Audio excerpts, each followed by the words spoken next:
Sobrang saya ng taong bayan. Libo-libong tao ang tumalo. Di man natin ini-expect na darating sila.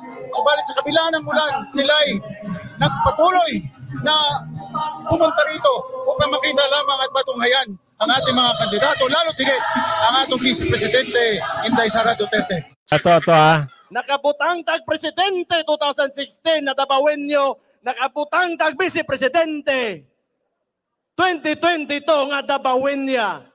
Pangutan-on ta mo, musugot ba mo nga pulihan ninyo si Rodi Duterte karong 2025 nga eleksyon? Yes!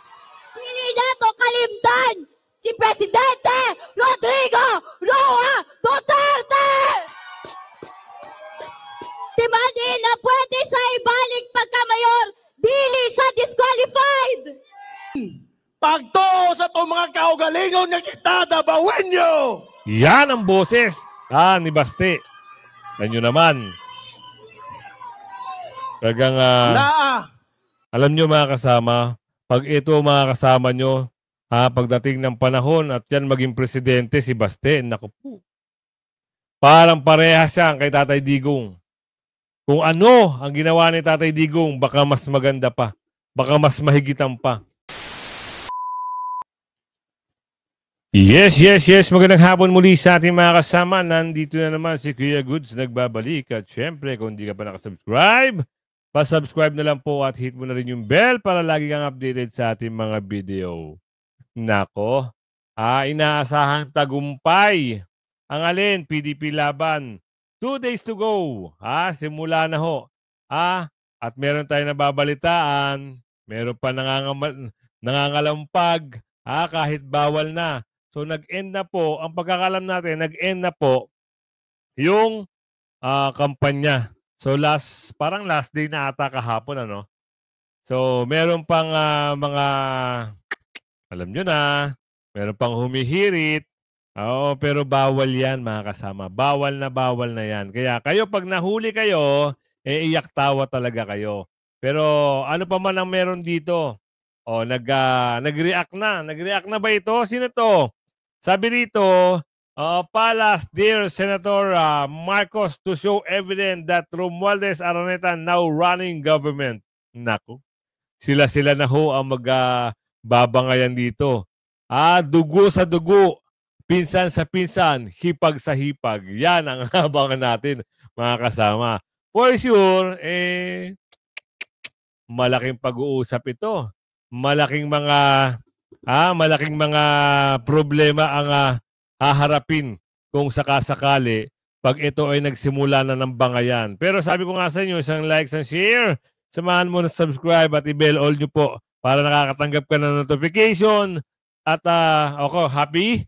Sige, like nyo muna yung video at i-share. Ito na, ipasok natin, Berde, ang bukas para sa 12. Pasok! Hindi na kulay rosas ang bukas, kundi berde ang bukas. Sa pagkakadeliver ng speech ni Vice President Sara kagabi sa Liwasang Bonifacio, tila isa itong plataporma ng gobyerno na siyang idinideliver ng isang presidentiable. Sa naging speech din ni Vice President Sara ay nanindigan siya na iboboto niya si Senator Amy Marcos.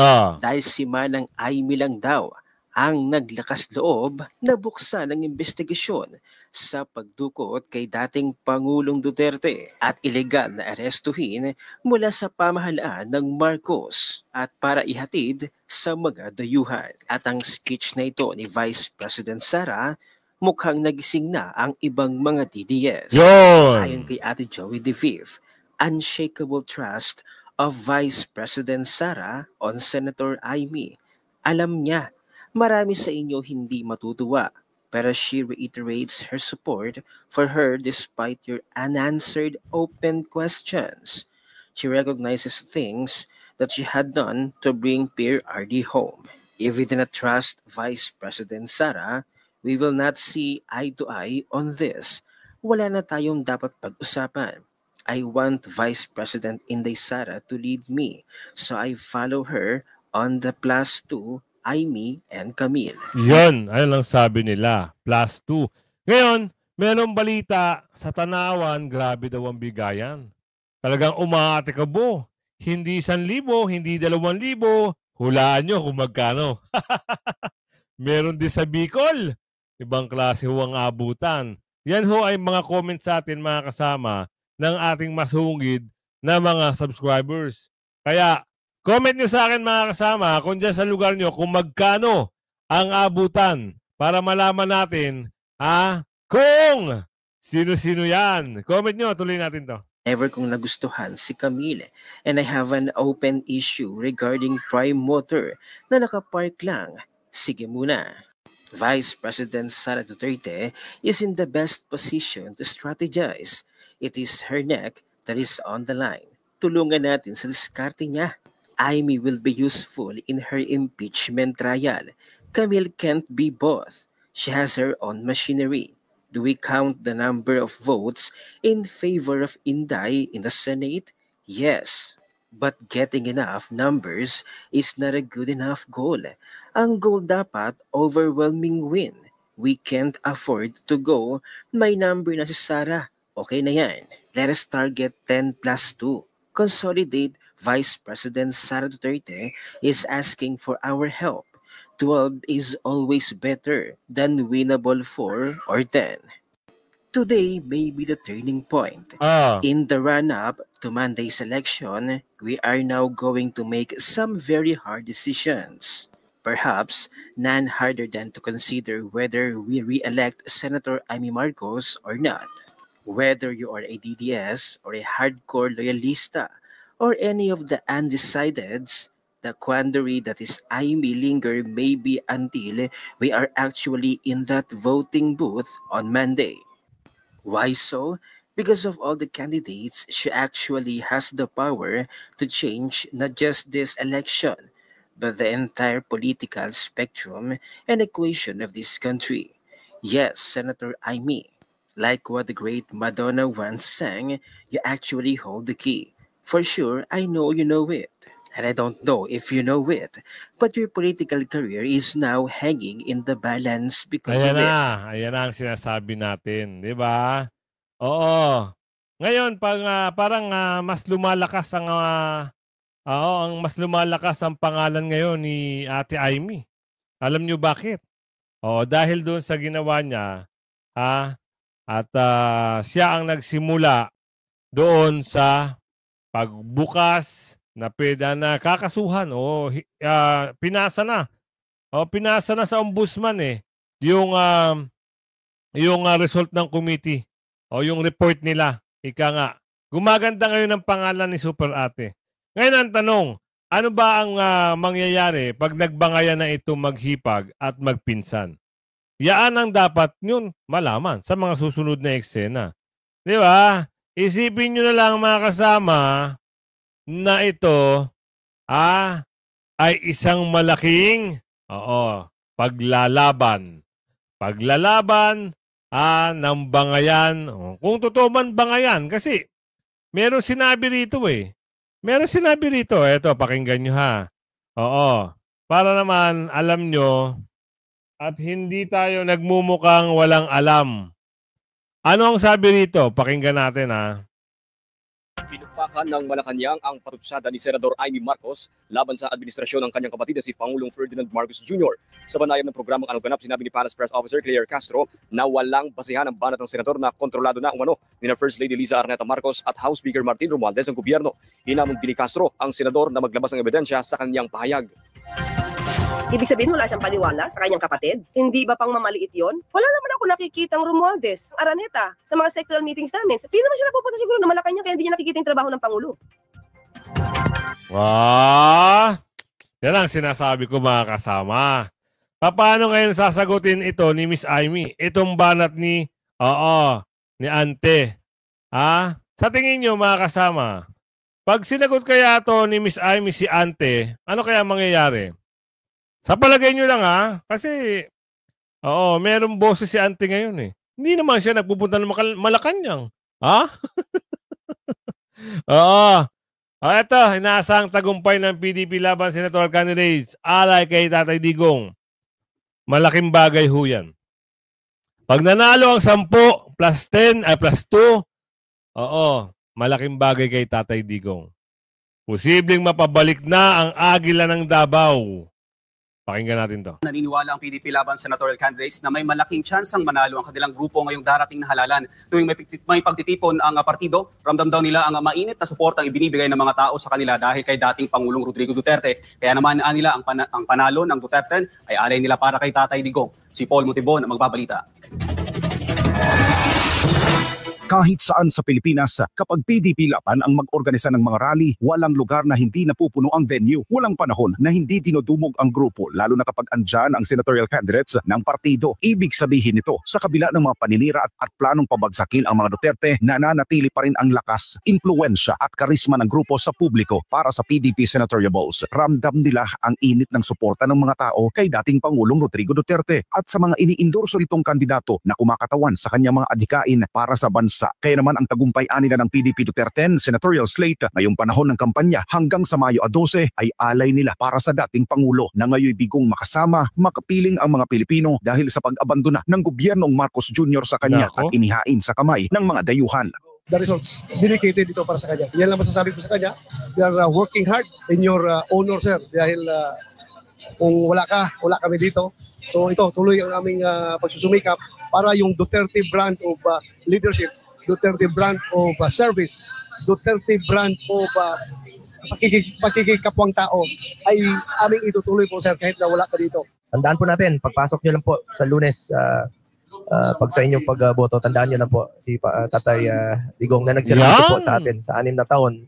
Mas nakakalakad ba ang ating mga anak dyan na hindi nasasaktan at nakabastos. Ginawa niya po ang lahat para sa bayan. Nagsakripisyo po siya. Para naman sa isa sa mga kilalang totoo yan. Halos lahat ng sinasabi ni Senador Bongo, totoo. Ang ating kababayan, walang katakot-takot noon na maglakad sa hating gabi dahil akampante sila dahil alam nila ang batas noon. Eh ngayon, anak ng bugi. For sure, hold up ang mangyayari sa'yo pag naglakad ka ng alanganing oras. At hindi lang yun. Oo, yung mga bahay-bahay ngayon, hindi na safe. Talagang umi-eksena na naman ang mga dorobo, yung mga akyat-bahay, andyan na naman sila. Nagpaikot-ikot lang, mga basag kotse, snatching dito, snatching doon, mandurukot dito, mandurukot doon. Andyan na naman sila sa panahon ng mga dorobo. Political vlogger at SMNI anchor na si Banat Bay. Kung nais ng publiko na maibalik ang pamumuno ng mga Duterte, dapat makinig ang mga ito sa payo ng mas nakakaalam sa takbo ng politika sa bansa, si dating Pangulong Duterte. Naniniwala si Banat Bay na may malalim na mensahe ang pakiusap ni Duterte sa pagboto sa 10 mga kandidato nito. Ako, Duterte lang. Bakit? Kasi pag binigyan mo pa ng tsansa yung iba, maghahabulan yan doon sa ilalim. At baka mawala pa po yung Duterte. Para sa akin po, ginagalang ko po ang sinasabi ng ating Vice President. Pero kung kahit itatanong nyo sa mga eksperto, ayan po i-discuss ko sa aking vlog. Pag tayo ay nag-block voting, mas malakas yung 10 pag hindi na tayo bumoto ng iba pa. So para sa akin, Duterte lang. Ako naniniwala talaga na posible ang ating ninanais na pagbabago kung dito sa Duterte natin mga maihahalal sa Senado. Sa kabilang banda, hindi inaasahan ng PDP laban ang mainit na pagtanggap ng mga taga-Luzon sa kanilang grupo kahit hindi na personal nakasama ang dating Pangulo. Sobrang saya ng taong bayan. Libo-libong tao ang tumalo. Di man natin ini-expect na darating sila. Subalit sa kabila ng ulan, sila ay nagpatuloy na pumunta rito upang makita lamang at matunghayan ang ating mga kandidato, lalo tigit ang atong Vice Presidente Inday Sara Duterte. Samantala, bagamat hindi rin personal na nakapunta sa senatorial candidate Pastor Apollo C. Kibuloy sa meeting di avance ng PDP laban, iginiit naman ng partido na walang iwanan sa kanilang grupo. Lahat ikinakampanya at lahat sinusuportahan saan man sila magtungo. We are campaigning as a team. Kahit wala dito si Pastor Apollo Kibuloy, andito pa rin yung spirit niya kasama natin at isa yan sa nagpapalakas sa ating loob, no? Kasama natin si Pastor Apollo Kibuloy spiritually. Para sa ito dahil ilang araw na lang kasi bukas magiging busy na kayo dahil advance Mother's Day. Happy Mother's Day po sa lahat po ng magulang. Oo, binabati ko kayo ng isang magandang happy Mother's Day. Dahil bukas, for sure, magiging busy na kayo. Mamayang gabi ho, ipapaki-prepare na ho yung mga listahan nyo para naman hindi na kayo aligaga kung sakali na makalimutan nyo maglista, meron na kayong lista para pupunta na lang kayo sa presinto at boboto. Doon naman, may nangangalampag pa sa iba't ibang lugar, sa Tanawan, naku! Meron ho tayo nababalitaan sa Laguna, naku! Ang titibay nyo. At wag ho kayong boboto ng mga representative na mga tingong-tingog. Ang boto nyo lang, Duterte Youth Party List, Sagip, Panaw, PPP, doon lang ho kayo magbase. Pero ako, opinion ko, lagi ko sinasabi, Duterte Youth Party List ang number 1 para sa akin. Kaya kayo, prepare.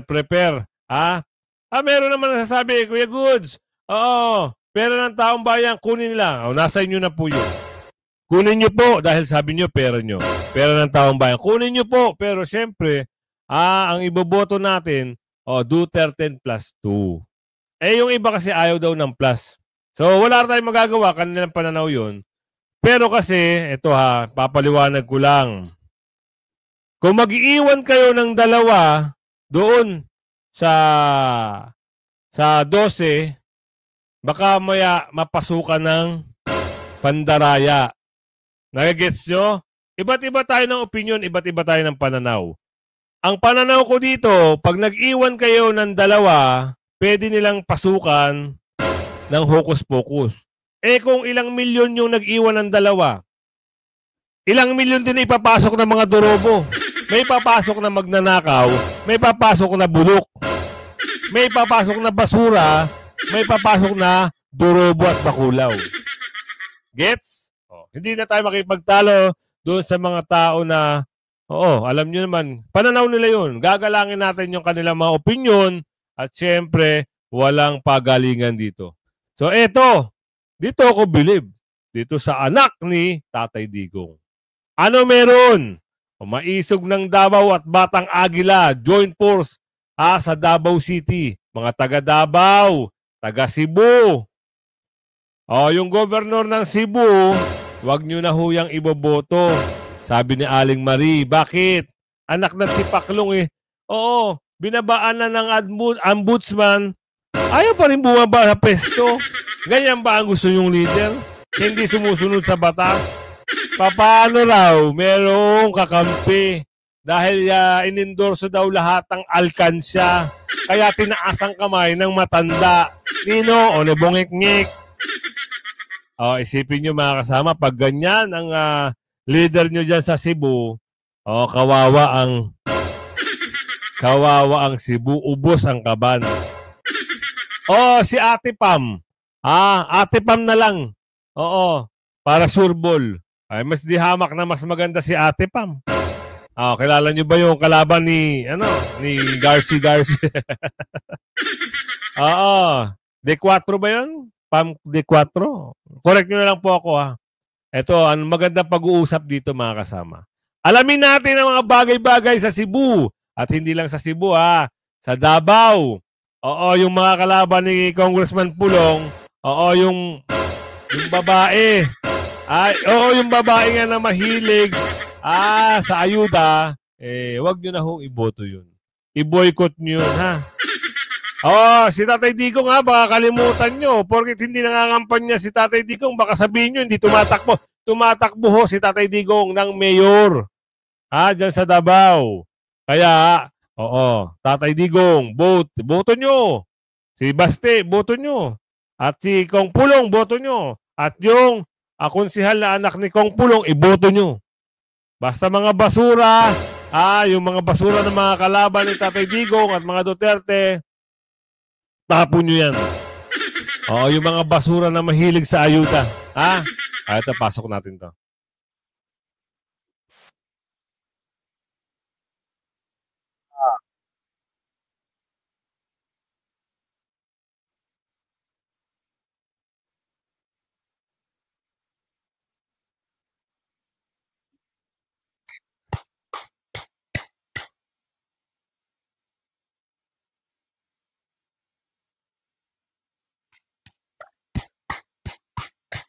Yes!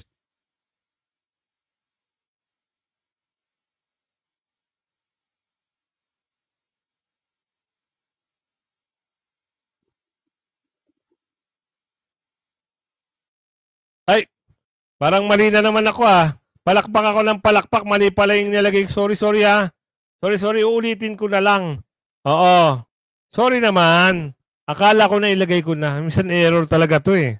Ito ah. Nakabutang tag-presidente 2016 na Dabawenyo. Nakabutang tag-vice-presidente 2022 nga Dabawenya. Pangutan-on ta mo. Musugot ba mo nga pulihan ninyo si Rodi Duterte karong 2025 nga eleksyon? Yes! Dili nato kalimtan si Presidente Rodrigo Roa Duterte!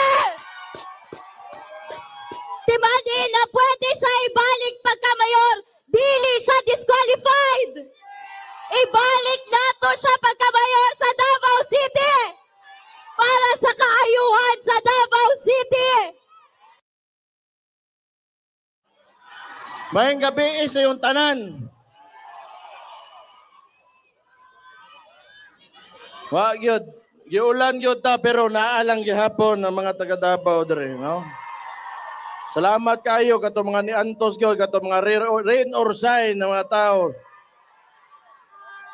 Malipayon kay kung hawa gyud mo nang hawa nga bisag giulan ta pisting yawa ni ulanan eh. Kay bawo mo, diri mo nato makita pod. Natay ginaatubang karon nga sitwasyon. Ug tan-awon ninyo, makita naman gyud pod ninyo, karon mabati na ninyo ang intervention gyud sa administrasyon diri sa ato ang politika diri sa Davao. Pero dili ko mabalaka kay ngano man tibuok og dako akong salig sa mga Dabawenyo. Kay kani adto palang gyud ug matiman-an ninyo. Kani adto pa lang si Rodi Duterte asa siya gikan. Panahon katong nidagan si Rodi Duterte kontra si Bendy Guzman. Administrasyon iyang kalaban. Pila lang kakapitan niyang kauban. Kisay gipili inyong mayor dire. Katong panahon nanindagan akong igsoon ang kontra Speaker of the House, the late Prospero Boy Nograles. No, I do not mean to disrespect him or anyone. Pero kinsa inyong gipili nga mayor dire? Nakabutang tag-presidente 2016 na Dabawenyo, nakabutang tag-vice-presidente 2022 nga Dabawenya. Pangutan-on ta mo. Musugot ba mo nga pulihan ninyo si Rodi Duterte karong 2025 nga eleksyon?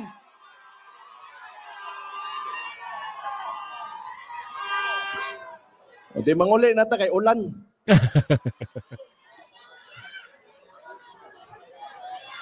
Pero, di na ko kayo na ko tason na lang siguro ni kay ang importante basa tang tanan. Namakpakbod mo bisag kita wa ta kasabot tanan unsa to.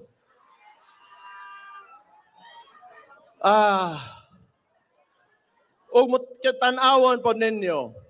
Kadtong una nilang attempt Nag-People's Initiative sila diri sa Davao. Gitawag nila nga People's Initiative at yet it came from Congress. Unsay gibuhat nila, nagda sila kwarta diri, nagda sila ayuda, papirmahan nila ang papel, nga wala sila mag-ingon kung unsay himuon nila atong papel ato. Kato posible nga gamito nila palakambyuhan ng konstitusyon para magpadugay sa mga termino sa mga incumbent. Unsay gibuhat nato ni barogta against ato og napugna nato to. Sugad diri sa Davao City. Timanin ninyo. Wa may gaingon kami mga taga Davao. Nga daotan ang kwarta. Pero among boto sagrado ihatag namo dito sa amuang gusto.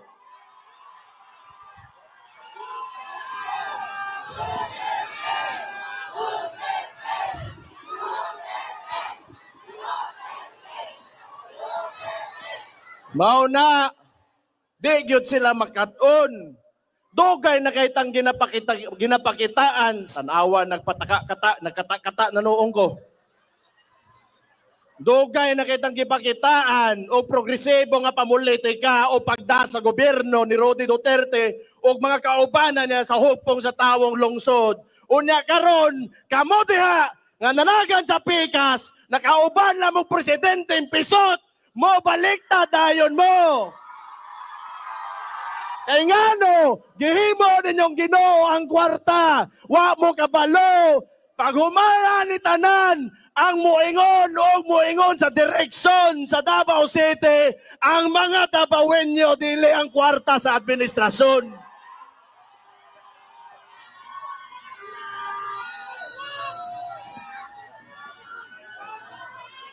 At time si makurintihan tani. Pero gusto lang nako musulod man putag naapod sa midterm elections karon nya crucial kayo para na dili man kay mo bausta. Dili na wala na stoa. Pero kita mogugod gyud ta gumangayo gyud ta hustisya o kana pinaagi sa ato mga senador nga naadres sa kong likod karon. Palang walay mo too nga mahimo sang presidente kini dili Davaoenyo pero ni too ang Rodi Duterte naa si Jimmy Bundok para piliin ninyo pagka-senador. Kani bantag hinay inyong pagpaka makapakidnap og tao. Pagbantay mo total natay mga cellphone karon anang binuang sa eleksyon di tamo sugot ana. Magbinantay ta mga Davaoenyo kay sutad kaniadto pahantod karon namugna taning natugod nato nito sunad pinaagi sa pagtinabangay pinaagi sa pagkahiusa o higit sa tanan pagtuo sa itong mga kaugalingon nga kita Davaoenyo. Yan ang boses ni Baste. Ganyo naman.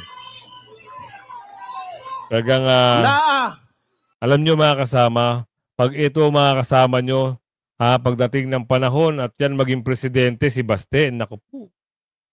Parang parehas siya kay Tatay Digong. Kung ano ang ginawa ni Tatay Digong, baka mas maganda pa. Baka mas mahigitan pa dahil sa boses at tapang ni Baste. Sana lang oo, ibalik natin ang mga Duterte. Huwag natin sayangin mga kasama. Sa Davao, especially sa Davao, at yung mga kaalyado ni Tatay Digong na Duterte plus 2, pasok natin lahat. Huwag kayong magtatapyas. Itong mga senador na ito ang magiging tagumpay ni BP Sara at ni Tatay Digong. Para mapauwi si Tatay Digong sa Pilipinas, itong mga ito ang pag-asa natin. Naa ang representante ni Dante Marcoleta yatag atong palakpak.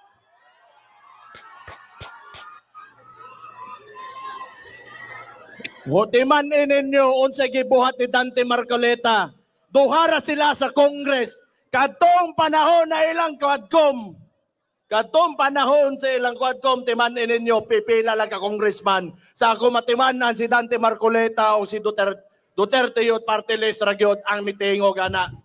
Ayaw ninyo kalimte ang mga tao nga dili mo talikod sa ilang mga kauban labi na panahon sa pait. Yan. Mao na mga kinanglan ninyo mubantay sa inyong mga tao. Yan.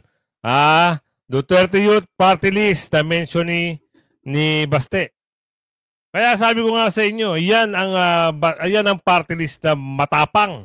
Bakit? Naghain na kung impeachment complaint Di ba? Kay Bongit-ngit. Oo, abangan natin yan Nakoy pangutana sa inyo mga Davaoenyo. Moto ba mo kanang gatongtong diya nga presidente karon? Mahimo ba siyang presidente kung dili nato sa gitabangan? Kung wala sa ubanin ni Inday Sara mga tongtong ba diya sa diya? Tama mga kasama. Tanawa ron, makita ninyo. Kung wala nga naman si Inday Sara, hindi yan makakapwesto ang mga, kilala nyo naman. Kilala nyo naman sila. Sila yun. Ano tawag sa kanila? Dorobo, bakulaw. Yan ang tawag sa kanila. Kisay nas kauban nato karon kadagan pagka-senador. Ang mismong kauban niya. Pero noon, niingon siya, wa man kuno say problema gyud sa presidente. Ako to. Pero, naa si Vic Rodriguez dire para pileo nato. Kay kaniadto mga nindot nila nga plano nga buhaton unta nila. Gusto niya unta ipadayon kay wala na natuman karon nga nakalingkod na si Marcos. Pero tanaw na ako ganing tawanan nagyon na hangarin na ginito, nagyon ni tumong nga mahimo diri sa politika. Kung ihatag ninyo maluing Ginoo na ay Attorney Vic Rodriguez nga andam idoso ang iya mga gipang istorya pasalig karon diri sa eleksyon nato nga moabot ay karong Mayo 12 pilian ninyo. Yan, nakikiusap tayo ha. Tayo ay nagbibigay na ng pananalita na iboto nyo ang Duterte plus 2 para sa tunay na pagbabago. Para sa kaayusan ng Pilipinas muli. Dahil binasag at nagnakawan na ng mga durobo, inubos na ang kaban ng bayan, alam nyo na nangyari, wala na silang ititira. Sana pag upo ng 10 plus 2, Duterte plus 2, tuluyan ng magbago ang Pilipinas. Ayan, hanggang sa muli mga kasamahan, lagi kayong gaabangan, tabay sa ating mga nilalabas na video. Hanggang sa muli, huwag niyong kalimutan, i-like and share. Bye-bye!